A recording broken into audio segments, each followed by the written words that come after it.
अनुगुल जिल्लार तालचेर अंचल अवस्थित माँ हिंगुला पीठ ओडिशार एक प्रसिद्ध शक्तिपीठ।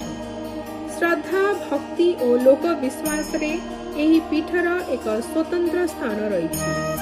प्रचलित मत अनुसार माँ हिंगुला को अग्नि रूपिणी देवी भावे पूजा करा जाए। माँ पीठ को घेरी रही अनेक पुराण लोककथा और आस्थार कहानी।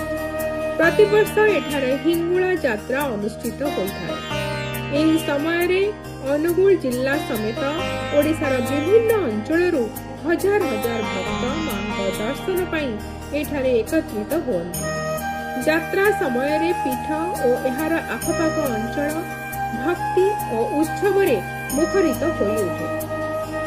मां निकटरे भक्त माने निजर मनस्कामना जणाई थांती।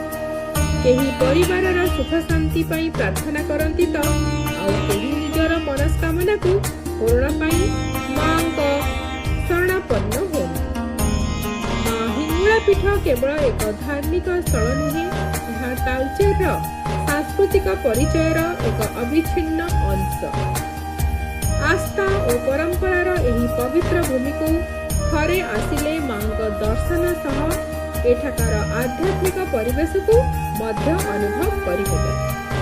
मां हिंगुला आशीर्वाद पाई आसंतु तालचेर पवित्र हिंगुला पीठ, जेउटी भक्ति हुए शक्तिर रूप आउ आस्था हुए मां पाद पद्मरे समर्पण।